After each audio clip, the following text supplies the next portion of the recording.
எல்லா பொது போக்குவரத்துலேயும் வந்து ஜப்பானில் ஒரு நடைமுறை இருக்குது. ட்ரெயினுக்குள்ளேயோ அல்லது புல்லட் ட்ரெயினுக்குள்ளேயோ போகும்போது ஃபோன் கதைக்க இயலாது. ஜப்பான் வீடுகள் பாருங்கள் எப்படி இருக்குண்டு. இந்த புல்லட் ட்ரெயின் பார்க்குறதுக்கு வெளியில் பிரம்மாண்டமாக அப்படி புல்லட் மாதிரி வேகமாக போகிற ட்ரெயினாக இருந்தாலும் கூட உள்ளுக்கு இருக்கும்போது என்ன சொல்கிறது, ஒரு சாதாரணமான ட்ரெயின் தான். ஜப்பானில் உள்ள ஒரு நல்ல பழக்கம், உண்மையிலேயே நாம் ஏதாவது யார்கிட்ட உதவி கேட்டோம்னு சொன்னால் கண்டிப்பாக செய்துட்டு தான் அடுத்த வேலை பார்ப்பாங்க. ட்ரெயினில் போகிறதுக்கு பாருங்கள், எல்லோரும் அந்த ஒருத்தருக்கு பின்னுக்கு தான் நிற்பாங்க. நிறைய விஷயங்கள் வந்து ஜப்பான்காரங்கிட்ட நாங்கள் பழகணும்.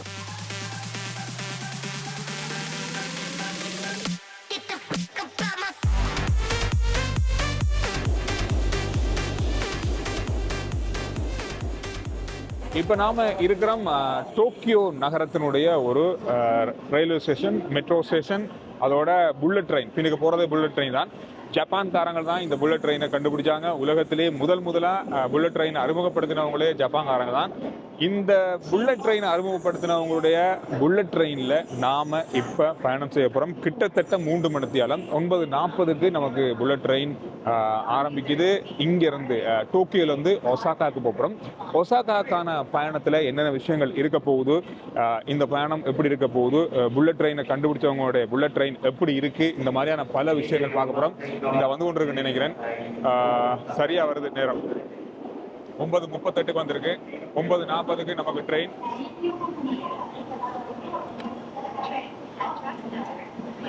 போயிட வண்டி தான்.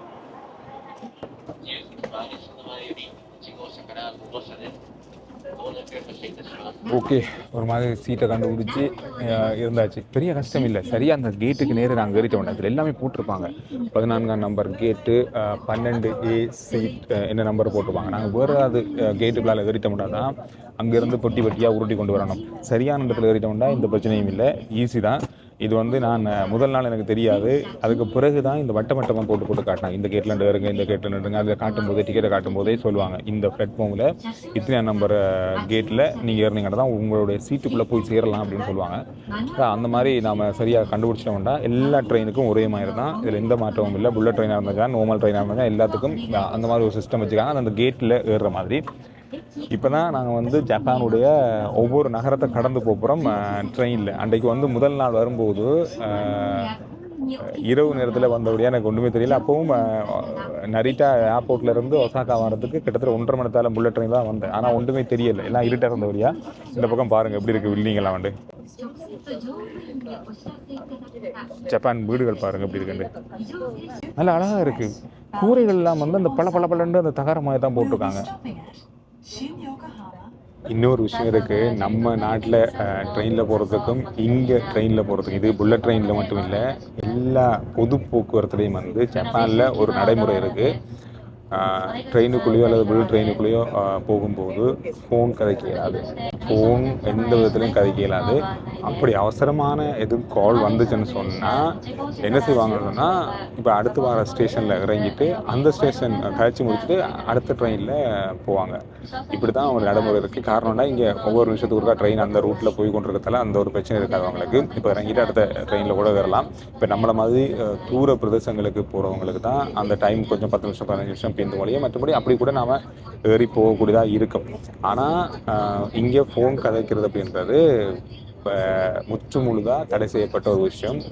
ட்ரெயினில் போகும்போது நான் கவனித்து பார்த்தேன், உண்மையிலேயே இது உண்மையாக தான் இருக்கா அப்படின்னு சொல்லி. கிட்டத்தட்ட ஒரு 1/2 மணி நேரம் 1 மணி நேரம் ஆகுது. ஆனால் யாரும் ஃபோன் கதைச்ச மாதிரியே தெரியலை. ஆனால் ஃபோன் பார்க்கலாம், பாட்டு கேட்கலாம், ஹேண்ட் ஃப்ரீ போட்டு, மற்றபடி ஆக்கள் கதைக்கலாம். ஆனால் பெருசாக சத்தமாலாம் கதைக்க இயலாது. சரியான மற்றவங்களுக்கு எந்த தொந்தரவும் இல்லாமல் நடந்து கொள்ளணும். அது மட்டும்தான் இந்த ட்ரெயினுக்கு நான் பார்த்த ஒரு முக்கியமான விஷயம். நம்ம ட்ரெயினில் இருந்து வித்தியாசம். நம்ம ஃபோன் ட்ரிங் பண்ணுறதே அந்த அடுத்த பொட்டி கேட்கும். அதான் இங்கே ஃபோன் ட்ரிங் பண்ணக்கூட கூடாது போல இருக்கு நான் நினைக்கிறேன். இந்த புல்லட் ட்ரெயின் பார்க்குறதுக்கு வெளியில் பிரம்மாண்டமாக அப்படி புல்லட் மாதிரி வேகமாக போகிற ட்ரெயினாக இருந்தாலும் கூட உள்ளுக்கு இருக்கும்போது என்ன சொல்கிறது, ஒரு சாதாரணமான ட்ரெயின் தான். நம்ம வந்து சும்மா சொல்லுவோம், யாழ்ப்பாணத்துக்கு போவோம், கொழும்பு யாழ்ப்பாணத்துக்கு போவோம், அந்த மாதிரி யாழ் தேவியாக இருக்கலாம், அல்லது கொழும்புலேருந்து மட்டளப்புக்கு போகிற ட்ரெயினாக இருக்கலாம். இந்த மாதிரி அமைப்பில் தான் இருக்குது. வேறு பெரிய அளவான ஒரு வித்தியாசம்னு சொல்லி இல்லை.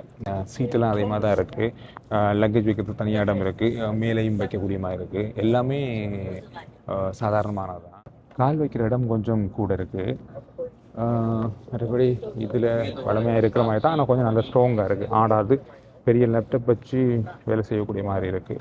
இந்த புல்லட் ட்ரெயின் வந்து தனியாக இரும்பு ட்ராக்கில் தான் ஓடுது.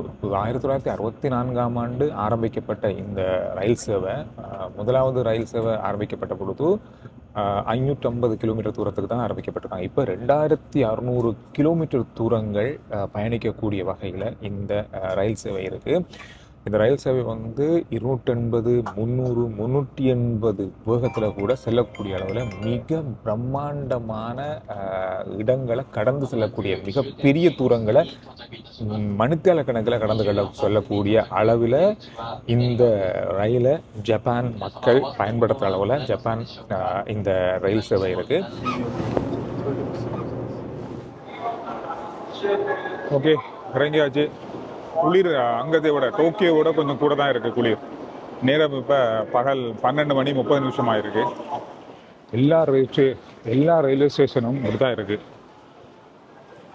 எல்லாம் ஒரு ஏர்போர்ட்டுக்குள்ளே இருந்து ஒரு ஃப்ளைட்லேருந்து இறங்கி வெளியில் போகும்போது இருக்கும் இந்த மாதிரி கடைகள், டியூட்டி ஃப்ரீ கடைகள், எல்லா விஷயங்களும் இந்த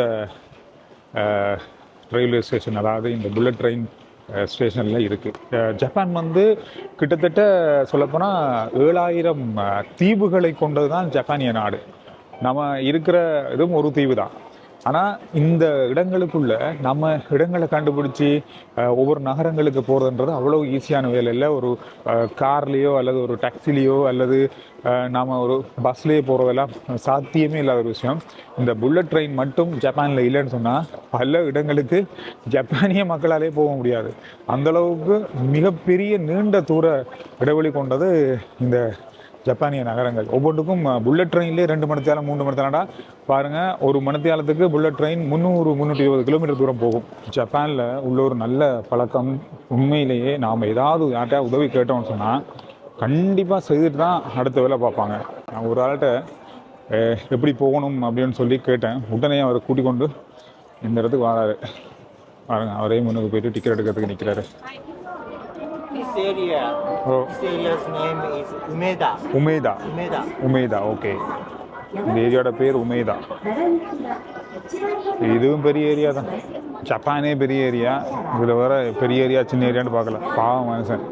இந்த ஆள் மட்டும் என்ன கூட்டி கொண்டு விடலையோ. இன்றைக்கி நான் எப்படியும் ஒரு 2 மணி நேரம் அதுக்குள்ளே நேரத்தை போய் வீணடிச்சிருப்பேன். ஜப்பான்காரங்க இப்படி தான். நிறைய விஷயங்கள் வந்து ஜப்பான்காரங்கிட்ட நாங்கள் பழகணும். ஒன்று நேரத்துக்கு தவறாமல் வேலை செய்வாங்க. அடுத்தது நம்பிக்கை, ஒழுக்கம், முக்கியமாக ஒழுக்கம். ட்ரெயினில் போகிறதுக்கு பாருங்கள், எல்லோரும் அந்த ஒருத்தருக்கு பின்னுக்கு தான் நிற்பாங்க. அடித்து பிடிச்சி முன்னுக்கு போகிறதோ அதெல்லாம் இல்லை. யாரை முன்னுக்கு நிற்காங்களோ அவங்களுக்கு பிறகு அவங்க. அதுவும் அந்த ஓர்டரில் நிற்கிறாங்க பாருங்கள். யாரும் இங்கே நில்லுங்க, அங்கே நீங்கள் இல்லைங்க, அப்படி நில்லுங்கன்னு சொல்கிறதுக்கு யாருமே இல்லை. இப்போ எங்கள் ஏரியாண்டா 2 பேர் 3 பேர் அதுக்குண்டு தனியாக இருப்பாங்க சொல்கிறதுக்குண்டு. இங்கே அதெல்லாம் இல்லை. இதான் ட்ரெயின் நினைக்கிறேன். கொடுமை. 1 நிமிஷம்தான். 1 நிமிஷத்துக்காக அவ்வளோ பாடுபட்டு இந்த ஸ்டேஷன் வச்சுருக்கீங்க. அந்த ட்ரெயினை இங்கேயே கொண்டு விட்டுருக்கலாமே. அட பாவிகளா, ஒரே 1 நிமிஷம், 1 நிமிஷம் கூட போகல நினைக்கிறேன். எப்படி இங்கே பாருங்க, இந்த மாதிரி லக்கேஜ் எல்லாம் கொண்டு வந்து தொலைச்சமோ இந்த மாதிரி தூக்கி விட்டு தான் இறங்கணும். இப்படி தான் ஒரு பிரச்சனை இருக்குங்க. நம்பர்லாம் இல்லை, டேஷ் அப்படின்னு வச்சுட்டு ஒரு இலக்கம் தான் இருக்குது இந்த வாகனங்களுக்கெல்லாம். எப்படி இருக்குது பாருங்கள் வாகனம். அம்மாடியோ, அடே மெக்டானல்ட்ஸ் இங்கேயும் இருக்கியா. எல்லாருமே ஜக்கெட் போட்டிருக்காங்க. காரணம் என்னென்னு சொன்னால் குளிர். ரோட்டு வேலையில் நடக்குது இங்கேயும். ஜப்பானில் வந்து என்னதான் மக்கள் அதிகமாக வாழ்ந்தாலும், ஒவ்வொரு நகரத்துலேயும் கோடிக்கணக்கில் மக்கள் இருந்தாலும் கூட தேவைக்கேற்ற மாதிரி தான் வெளியே வராங்க. தேவையில்லாமல் யாருமே காண கிடைக்குதில்ல. எவ்வளோ பெரிய சிட்டி, எவ்வளோ பெரிய கட்டடங்கள், எவ்வளோ வாகனம் போகுது. ஆனால் மக்கள் பாருங்கள், அங்கே 1-2 தான் இருக்காங்க. இங்கே ஏதோ ஆக்களே இல்லாத நாடு மாதிரி இருக்குது இந்த நாடு, இந்த பிரதேசம் கூட. ஆனால் தேவைக்கேற்ற மாதிரி தான் வராங்க. ஞாயிற்றுக்கிழமைண்டாலே நம்ம ஏரியா எப்படி இருக்கும். அம்மாடியோ, கிழமை நாளை விட அந்தளவு அதிகமான மக்கள் இருப்பாங்க. ஆனால் இன்றைக்கு பாருங்கள், ஞாயிற்றுக்கிழமை அவ்வளோ பெருசாக இல்லை. அங்கங்கே அப்பப்போ இருக்காங்க. நம்மள மாதிரி வெளிநாட்டிலேருந்து வந்தவங்க கொஞ்சம் பேர் சுற்றி கொண்டு வந்துட்டாங்களே தோழியா.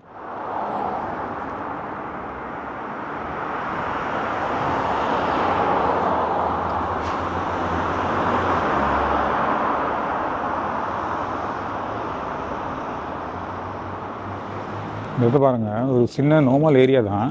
எவ்வளோ க்ளீனாக இருக்குது பாருங்கள். ரோட்டெல்லாம் ஒரு குப்பை இல்லை தெரியுமா, அவ்வளோ க்ளீனாக இருக்குது. சின்ன சின்ன கடைகள் இந்த கேண்டிக்குள்ளே போகும்போது கேண்டி கோட்டையோடு இருக்குது தானே சில ஹோட்டல்கள், அந்த பிரதேசம் அந்த மாதிரி தான் இருக்குது இந்த ஏரியா. இந்த பக்கம் பாருங்கள், பக்கத்தில் 2 சைட்லேயும் சின்ன சின்ன ஹோட்டல், அதோட சின்ன சின்ன டீ கடை, காஃபி கடை எல்லாமே இருக்குது. நான் ஜப்பான் போகிறதுக்கு விமான பயண டிக்கெட்டை வந்து எடுத்துனானுங்கன்னு சொன்னால் NNIR ட்ராவல் பார்ட்னர். அவங்க வந்து வெள்ளவத்தில் இருக்காங்க, கொழும்பு 6 W சில்வா மாவட்டத்தில் இருக்காங்க. நீங்கள் எந்த நாட்டுக்கு போனாலும் உங்களுக்கு என்ன ஏர்லைன்ஸில் போகணுமோ எல்லா ஏர்லைன்ஸுக்குரிய டிக்கெட்டுகளையும் நீங்கள் அங்கே பெற்றுக்கொள்ளலாம். என்னென்ன விலையில், எந்தெந்த நேரத்தில் போனால் சரியாக குறைவாக இருக்கும், எந்த நேரம் உங்களுக்கு சரியான நேரமாக இருக்கும். இந்த மாதிரி சில பேர் வந்து டிக்கெட்டை புக் பண்ணும்போது இப்போ புக் பண்ணால் சரியான விலைக்கு எங்களுக்கு புக் பண்ணலாம், விலை குறைய இப்போ புக் பண்ணலாம், இந்த மாதிரி நிறைய பேர் தெரியாது.